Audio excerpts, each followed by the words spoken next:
We have with us in studio, again, my favorite Erie County legislator, LINDSAY LORIGO. We also have in studio Ed RATH. So Ed RATH has a famous political history here in Erie County. Obviously, you know, we have the RATH building, and the reason for that is Ed RATH's grandfather was the first county executive in Erie County. He was the first one. Ed's father was a Supreme Court judge, and his mother, Mary Lou RATH, I got to know several years ago, was an Erie County legislator for a number of years, and then a state senator. A very, very, very articulate, capable woman. And then Ed followed in the footsteps of the family. So Ed got involved in politics and became an Erie County legislator in 2008, served for over a dozen years as an Erie County legislator.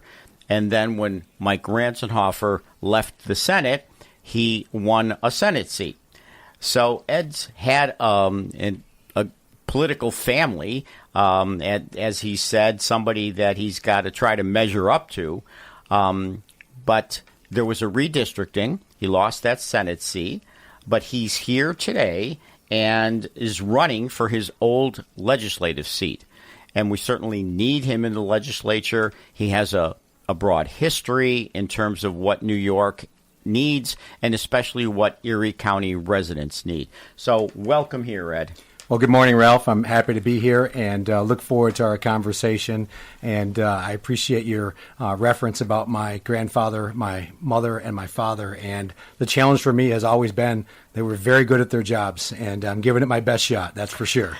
Well, you've already have a lot of experience being in the legislature for how many years? I was in the legislature for 13 years, and then just one term, 2 years in the state Senate, and my term came to a close in 2022. So out of politics now for a few years, but Chris Green decides to give it up, and they come banging on your door needing help, and You're willing to answer the call. I got a call from the county chairman, and we were talking back and forth, and I said, well, there's two very important people I got to check in with on this. Number one is my wife, my better three quarters, as I describe her, as well as my mom. And chatting back and forth with both of them, they were supportive. But my mom said to me, she said, you know, I think you might have to have your head examined. You're going to get back involved in government again. And I said, it's such an honor to serve, and look forward to the candidacy this year and sharing my plans and my perspective on county government. Certainly your family looked at it as public service. I mean, you know, that's the way my family, how I got involved. My mother was big on public service. This is what we all need to do, some type of public service. Your family obviously did that in spades. So your family, starting with your grandfather, I mean, was your grandfather, when he became county executive, how did that come about? Was he one of the town involved in the towns? Before that, he had two roles, two county roles. He was actually county clerk as well as county comptroller. Oh, really? Before he became county executive in the 1950s, and I was elected to the first county executive's seat, if you will, when they reformulated county government. So they didn't take one of the town supervisors? And No. So they chose your grandfather. They sure did, and ran against Gorski, very familiar name, if you will, in Erie County way back when. And ironically, Paul Gorski, who's a relative of Dennis Gorski, was a fraternity brother of mine in college. And so I had a rough go of it when I saw Paul Gorski around the fraternity house a little bit. Wow. Well, they call it the RATH building, so you're destined to continue on. Well, thank you. And one point that I think is very important to make is that being a politician is very easy. Being a public servant is hard. Yes. There's a huge difference between the two. Yep. Well, look, I've got LINDSAY, who is, in my opinion, the best of the best. My son Joe was extremely good. Joe and I served together for a number of years in the legislature. But LINDSAY, you know, Joe, I hope you're not listening. LINDSAY is an extremely, extremely good legislator. I'm always amazed at how capable she is, how, you know, she's there, she knows what the issues are, and she serves her residents. That's an incredible feat, but she does it. So now you're going to be back into this situation, but you have a private side too. I do. So tell us about that. Sure. For almost 35 years, I've been working in the energy industry as an energy consultant and as an energy broker. And our company is called Alto Energy Consulting. We started the business 4 years ago. And basically what we do is we help our commercial and industrial customers manage their supply cost. And for supply cost, it's about 60% of your natural gas bill is supply cost. And for electric, it's about 50%. But we can help them to reduce a big portion of their energy billing through what we call risk management, purchasing strategies. And I want to add this. When I left Albany, I was pretty upset with Albany because of redistricting and having lost that seat that was my mother's and Mike Ranzenhofer's. Yeah. And you might when remember they changed to put all the Democrats in, that's how it worked. It was a partisan agenda. Now that I own my own business, I am way more upset with Albany because of the taxes, the regulation, the bureaucracy I have to endure. But in the energy business, it's a fusion of all the issues are coming together right now on energy. So energy is the big topic. We've talked about it last week. We've talked about it at other times. The NYSERDA that came out was leaked. Wasn't put out purposely, but was leaked. That tells us that we're all going to pay maybe $2.35 more a gallon for gas. Correct. That we're all going to pay maybe $4,000 a year for energy. I mean, that is some really shocking news, right? It is shocking news. And you know what? It's about time that Albany levels with the ratepayers across New York State as to what this Green New Scam actually costs. And that's what we're finally doing, is having a cost assessment. And myself and all my colleagues in the Republican Minority Conference were shouting from the rooftops, what's this going to cost? Let's not pass this or try to implement it until we have a true cost assessment. And now we see the Democrats and the progressives finally getting it through their thick skulls, if you will, as to what's really happening with the energy costs across New York State. What amazes me is how our governor is capable of even addressing the NYSERDA leak and still saying that she's on the side of affordability. She's going to help us all. And she addresses the leak. There's a woman who can take any subject and turn it into something that she's on that side. Clearly, she's on the side of the ultra-left when it comes to the mandates for all electric. She put it on pause because it's an election year, but God forbid she wins this race. It's coming. All electric mandates. And it is. And what else is coming because of the failed policies out of Albany when it comes to energy are rolling brownouts and potential blackouts. New York State is going to start to mirror what we're seeing in California right now, where there is not nearly enough power generation to meet demand. That's called reliability margin in the energy business. And that has gone down by over 50% over the last 10 years. Because what have we done? We have retired fossil-based power generation. 4.2 gigawatts of fossil-based power generation has been retired. And what has it been replaced with? It's been replaced with solar and wind to the tune of 0.7 gigawatts. Only 16% they've replaced. So our grid is literally on its knees. And only because it's subsidized does 100%, it fit. 100%. That's incredible. I just don't get. You know, one of the things I looked at, and it continues to shock me, is who really controls New York State. And what I see is that New York City, the 5 boroughs of New York City, actually control the entire state. And those are where the ultra-liberals are. So here's roughly the numbers. There is 150 assemblymen in New York State. 103, more than two-thirds, are Democrats. But of those 103, 59, more than half, live in the city of New York. So they control the assembly. In the Senate, we have 63 senators, 42 of which are Democrats. Again, more than two-thirds. But 27 of those 42 are from the 5 boroughs. So New York City is controlling everything that goes on. And Kathy Hochul bends to New York City because there's 8 million people in New York City, and that's where the votes are. And so that's who controls the state. 100% agree with you. And this is not the Western New York Kathy Hochul that we knew long ago. For sure. That was our town, or our county clerk, and in many ways advocated and understood our issues and our priorities. She is completely co-opted by the progressive agenda of New York City. You know, I've known the woman for a long, long time, 3 decades. I've had lunch with the woman. I've endorsed her as a Hamburg councilwoman. I endorsed her as our county clerk. Mm-hmm. At that time, Kathy was a conservative Democrat. She refused when Cuomo wanted to give driver's licenses to illegal aliens. Mm-hmm. She would not do it. Then she left the clerk's office and she ran for the reddest congressional district we have in this state with an A rating from the NRA, and she was capable of winning that seat for 1 term, but she ran on all conservative values. And then she's out of office for a few years. Cuomo picks her for the lieutenant governor because he wants to kind of balance upstate, downstate, and he wants a woman. And she has a primary from New York City, and she flips 180 degrees to become a liberal Democrat. When she was first named and appointed to become governor, when Cuomo stepped down, I sent her a personal note.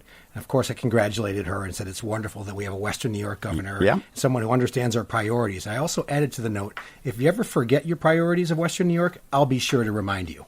And that's what she's done. Well, she needs reminding every single day. 100%. You know, I think it's important, as we talk about downstate and all of the issues with, Democrats taking over there, here in Erie County, it's where we're Democrat controlled across the ticket, across the board.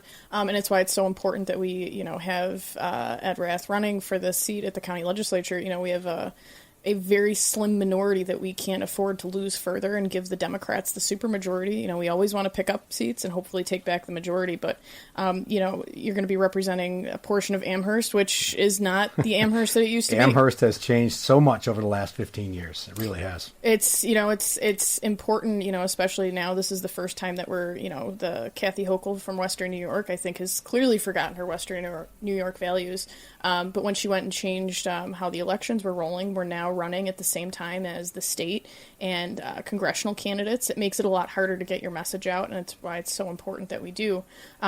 Because it's Democrats not just taking over the state, but they're taking over our towns, they're taking over our counties, and they want to make it even harder to elect Republicans year after year. Let me give you a numbers example in Amherst real quick. When I first ran for the county legislature in 2007, there were 500 more registered Republicans and Democrats in Amherst. Now there's 13,000 more Democrats than Republicans in Amherst. That's how much it's flipped in a 15-plus year period. But of course, your vote always means more on the conservative line, which is where we have a great Your vote opportunity means, to well pick said. up Your votes. vote means more on the conservative line. So, Lindsay, you have to run again this year. You ran last year. What the legislature did is change all of these races to even year races. And they did it for one main purpose. They believe they are more successful. They believe they get more Democrats out, and that's why they did it. Solely political. Yet, and they say there's a cost savings.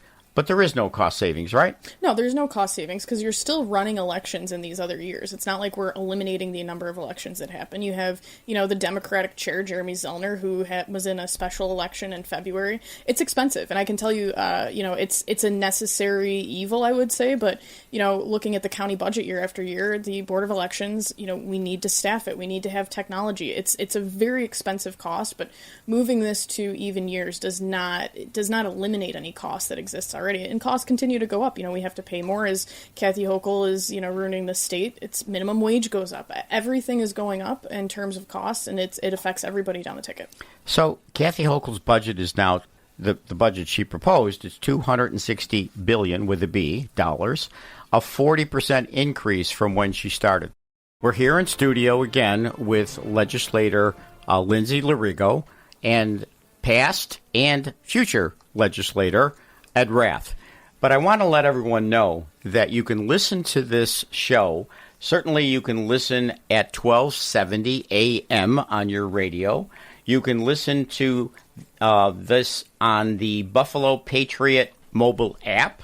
you can simply ask Alexa, open 1270 The Patriot, and you'll be able to hear this show. If you want to call in and you have a question either for myself, Lindsay, or Ed Rath, you can simply call in the Patriot studio line, which is 716-500-1270. So 716-500-1270 if you have a question for myself, Lindsay, or Ed Rath. So I want to get to some local issues, talk about what our residents face here in Erie County. And there are some things that have developed over the last few weeks in the county legislature. So, Lindsay, tell us about the assigned counsel program. What's going on there? So this week, Controller Kevin Hardwick put a audit out of the assigned counsel program. As a county, we are required to offer, obviously, legal services in defense, and the public subsidizes it, essentially. So we give money to the assigned counsel program through indigent legal services. There's certain standards and things that we have to follow, but it is a huge cost to the county. So Kevin Hardwick did a audit on the program, and it revealed some definitely concerning numbers, looking at what we are paying for, how the billing is happening from the attorneys that are taking these cases, how the assigned counsel program is then processing those bills is inconsistent.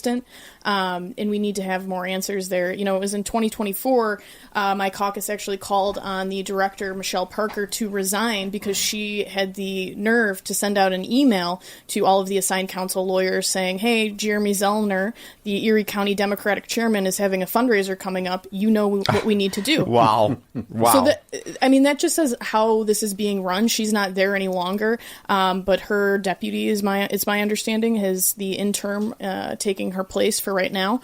But we know that there are some problems. The report identified that, a misdemeanor case that typically would cost a lawyer, or it would, you'd be paying a lawyer about $1,100 for.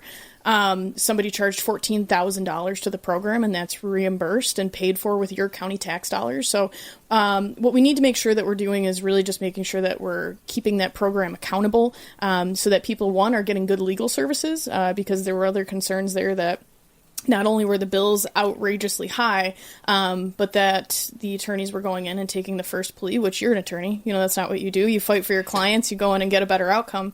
So we just need to make sure that we're keeping an eye on this program. And it's really about the administration. We need to hold the administration accountable. It is about the administration. Look, the assigned counsel program is a good program. When I started practicing law, what the assigned counsel program, first of all, does is people who can't afford a lawyer, because lawyers are extremely expensive, so people who can't afford a lawyer because of their income are entitled to assigned counsel. We're all entitled to a defense if we're in that kind of situation.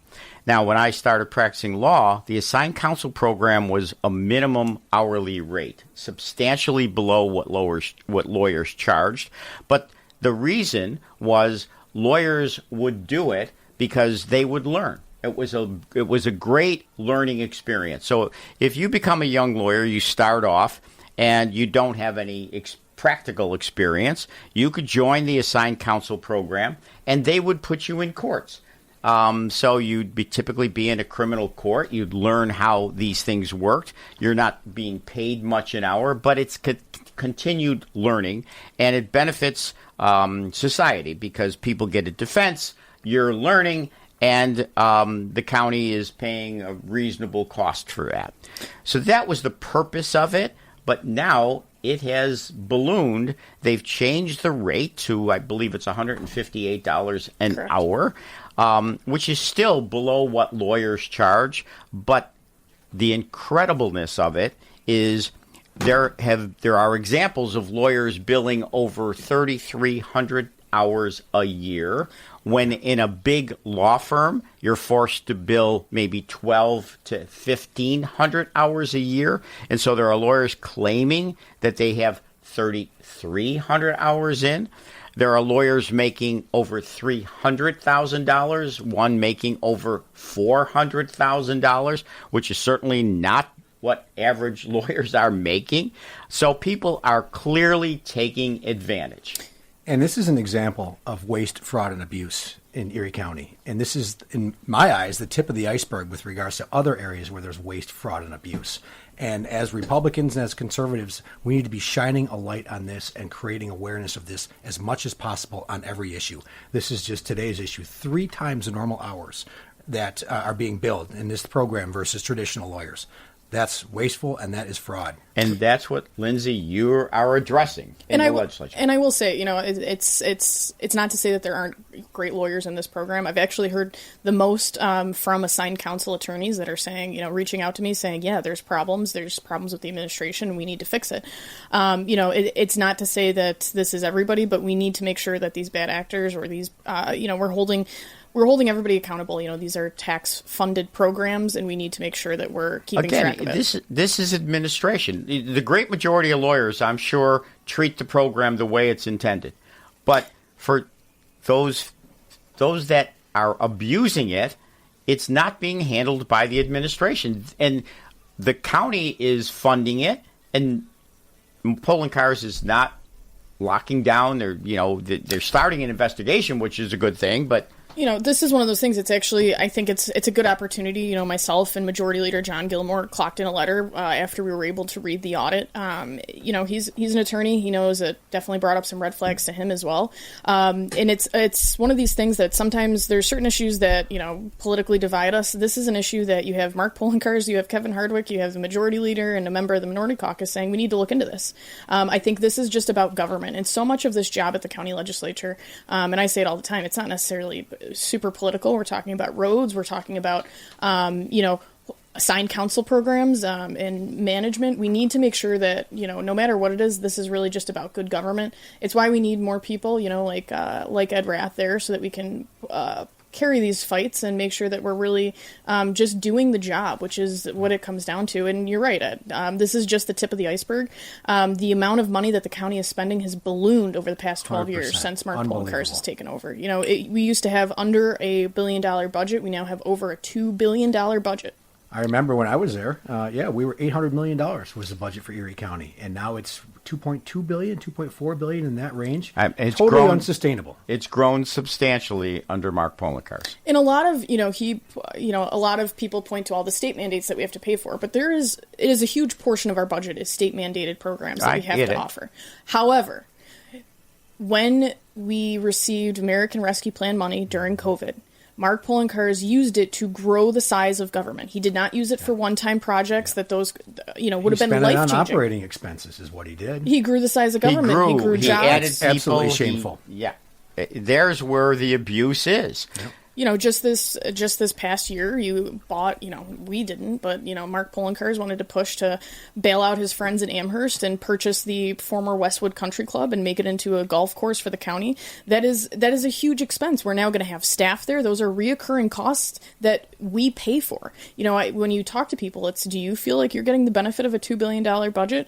No, you've got potholes in your roads. Another golf course isn't what we need here in the county. It's just another example of, unfortunately, growing the size of government. Out of control.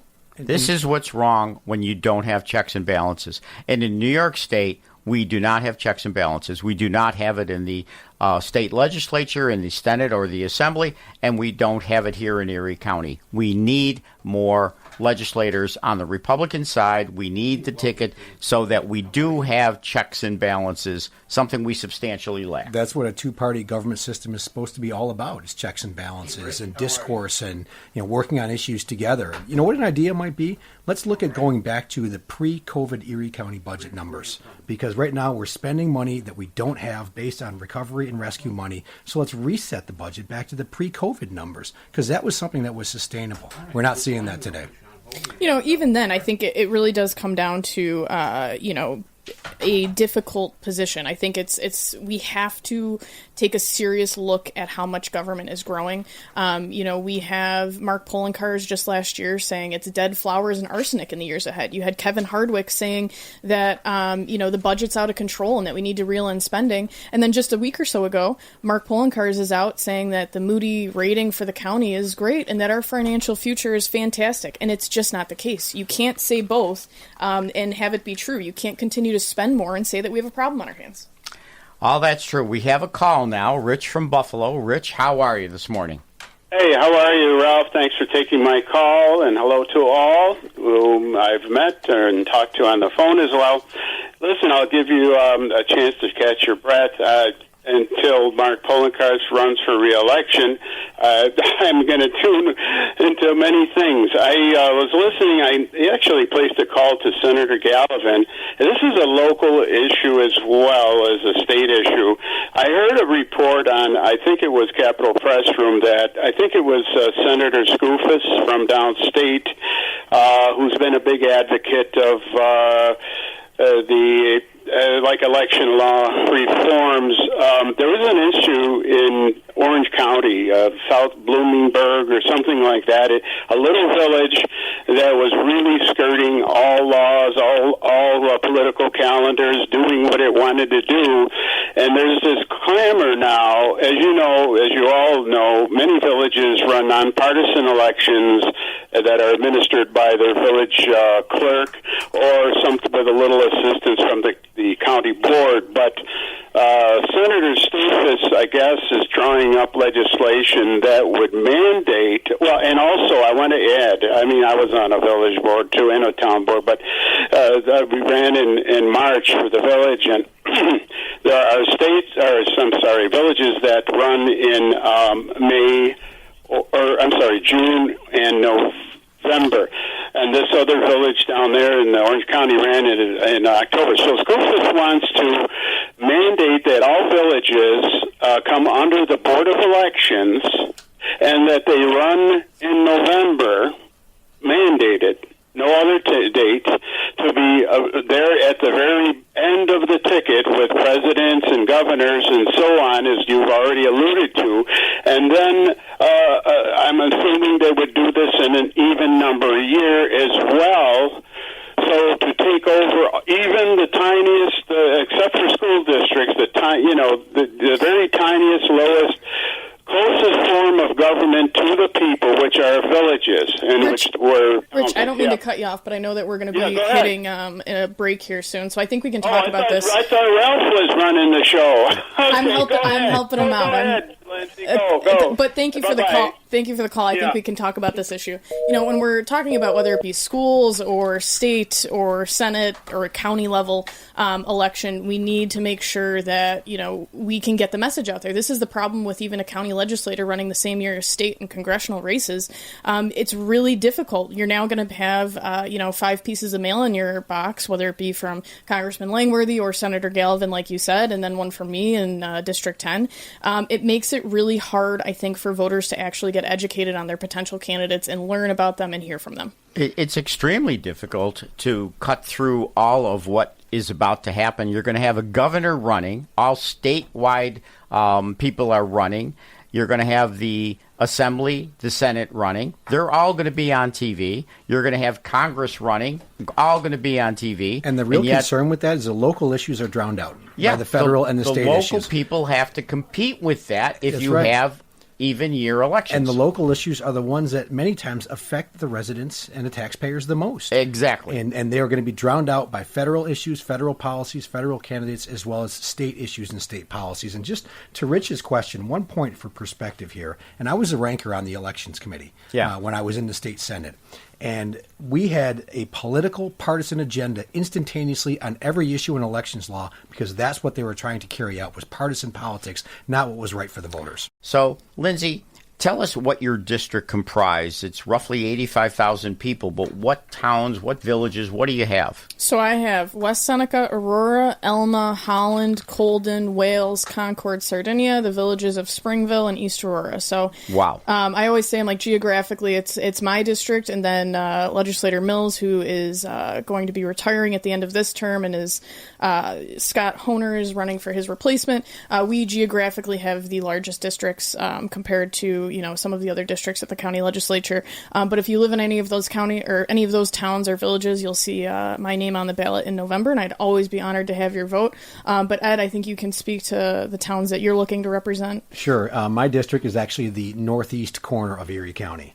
So it is going from east to west. It's Newstead, Clarence, and a portion of Amherst. East Amherst and North Amherst is the 6th legislative district. And for anyone who's out there listening, please find us on social media. Keep us posted of the issues that you're concerned about. We are out already carrying petitions, designating petitions, and learning the issues that people are concerned about. But the only way I can be an effective candidate is from hearing from you. Now, unfortunately, Ed, this district has changed substantially since your mother had it. Amherst has changed dramatically 100%. In terms of its enrollment. So tell us a little about what happened. Sure. Well, the first time that I actually ran for the county legislature in 2007, we ran and won. When you're looking at comparing Democrats to Republicans, at that time there were 500 more enrolled Republicans than Democrats. So the district was at least pretty much on even. balance, but you had 500 more Republicans. It was pretty much even, and you had Republicans who were town supervisors. You had Republicans who sat on the town board. Right. You had a balance between the Democrats and Republicans. Right. You fast forward to 15 years, where we are now. There's now 13,000 more enrolled Democrats and Republicans in Amherst, and complete Democrat control of the town board and every elected position. It's not balanced government. There's no two-party system. And to your point from earlier, there's no checks and balances. There's no checks and And balances. that's what we need in government, is checks and balances and accountability. It was the way the system was designed, right? 100%. I think talking about what the makeups of these districts too. I represent West Seneca, which, has more Democrats than Republicans. And I think it's in Western New York, we have such a unique voting base because we have a lot of, Jimmy Griffin Democrats. We have a lot of Democrats that are willing to vote on the conservative line. They vote the values. They vote what people are running on, not just, the letter at the end of their name. It's always interesting in my last election, or the last time Mark Poloncarz was up, him and I actually won the town of West Seneca by the same rate. But I think people buy into the message. They might be willing to vote for a Republican down the ticket when the message resonates. So, Ed, do you want to talk a little bit about the message of your campaign? Sure. And to your point, Lindsay, the people are looking for advocates, and they're looking for leaders who listen. And that's what a successful candidate and then a successful public servant accomplishes. And there's a number of core priorities that my campaign is going to be focused on. And this goes back to the work that I did in the county legislature as well as in the state Senate. Number one is public safety. And that's collaborating with law enforcement, working very closely with our fire departments as well as our EMTs, because that is probably the most important responsibility of a public official, is prioritizing the health, the well-being, and the safety of its residents. Secondly, it's economic development. And having worked and chaired the Economic Development Committee for a number of years and sat on the ECIDA Board of Directors, I learned the challenges for a business to survive in Erie County and New York State. We need to make Erie County business-friendly, lower the taxing environment, lessen the regulatory burden, and take the constraints off of business. This is an opportunity for us as leaders to create a destination for our children and our grandchildren. And right now, where are they going? They're going elsewhere. To quote Maria Bartiromo, I love this quote, "Money is mobile and it goes where it's treated best." And I use that quote all the time, and it couldn't be more true. We had 1,700,000 people leave this state in the last decade. It's terrible, but people do vote with their feet when government gets overbearing. And so those who can afford it leave, and what leaves behind is, people who need assistance, who, unfortunately, the Democrats don't just take care of, they pander to. Republicans take care of people. They try to give a hand up. They try to teach people to be able to earn their own living. They try to assist people to be able to earn their own living. They try to encourage businesses and people to get into businesses and hire people so that they can earn their own living. But unfortunately, that's not what we've seen from the Democrats. A temporary hand up to help people get back on their feet, not a permanent handout. There's a big difference. I couldn't agree more. And I think, when we look at, what the county spending money on, I think the other thing that people really look for from their legislators is to be seen and heard. I remember when I took office, I was reaching out to all these different community organizations that I'd built relationships with because I, do follow. I know it's a debate on who your favorite legislator LORIGO is, but, my husband Joe did a great job of forming these relationships when he was the county legislator.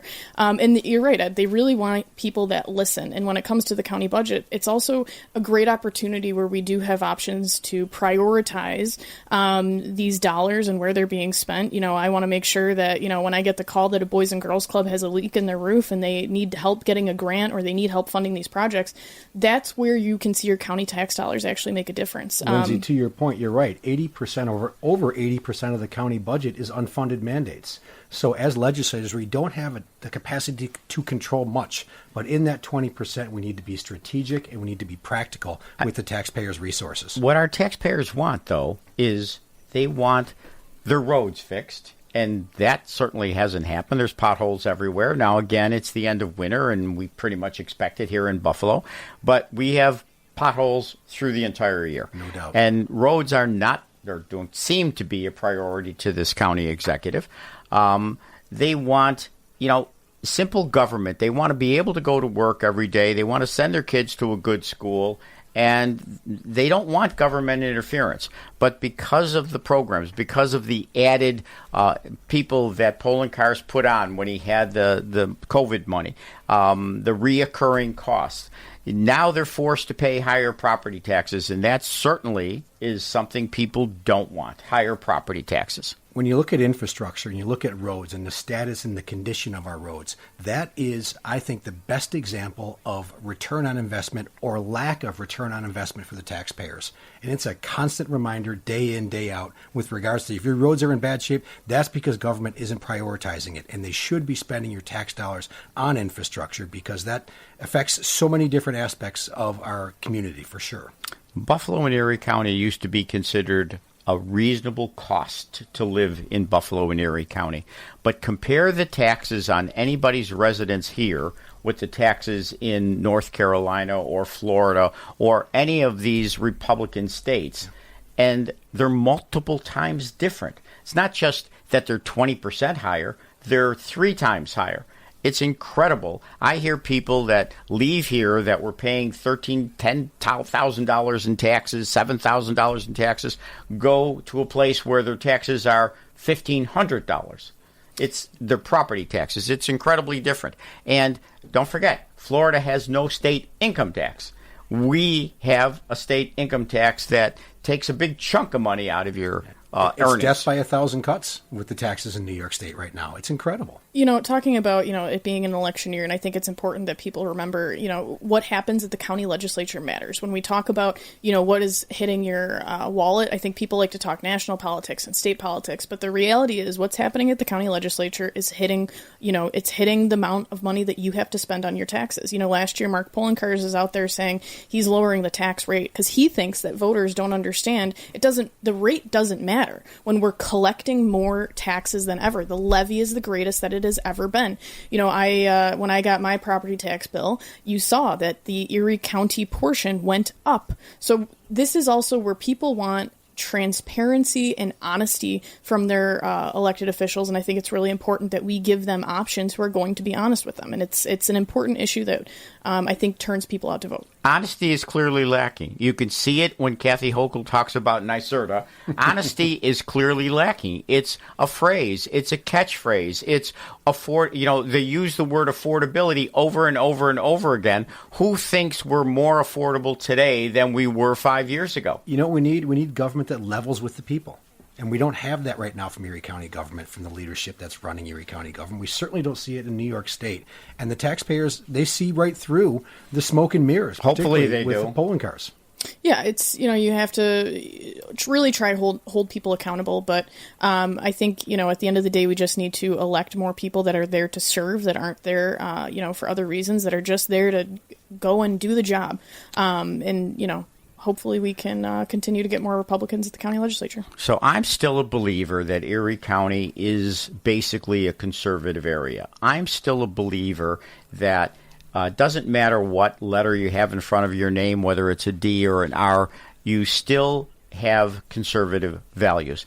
And the proof of that is clear to me because when I see the numbers on the conservative line, we were able to put 33,000 votes on the conservative line for Lee Zeldin, when we only have 15,400 conservatives in the entire county. So obviously, we have a situation where maybe 40% of people are voting, yet we are putting twice the number on the line that we have registered when only 40% are voting, or 45%. So we're putting 4.5 times on our line. And those people are Democrats, they are independents, they are Republicans who want to send a message to their elected officials that, look, this is what we want. Lesser government interference, lower taxes. We want individual responsibility, not the government taking over our kids or our responsibilities. That's what people of Erie County want.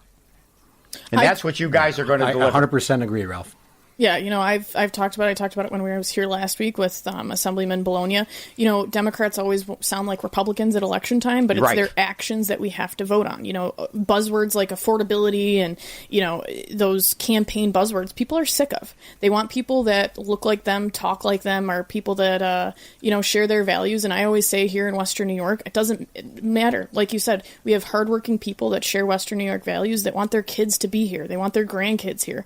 They want to make Erie County and New York State a place that we can live and call home, and that's what they prioritize when they vote on the ballot. Well, and it's so important also to extend to your point, Lindsay, that we advocate and we listen to what the priorities and the needs are of the people of Western New York, and those are conservative principles and priorities, because you say twice or three times the number of enrolled members come to your party because of that. Yep. Well, look, this was a very good meeting. I appreciate both of you being here. Lots of interesting facts, lots of important information for our listeners. So, again, thank you both for coming. And please, everyone, make sure you vote. And you got to vote for your county legislator. And that certainly includes Lindsay LORIGO in the 10th Legislative District and Ed Rath in the 6th Legislative District. Thank you very much for attending.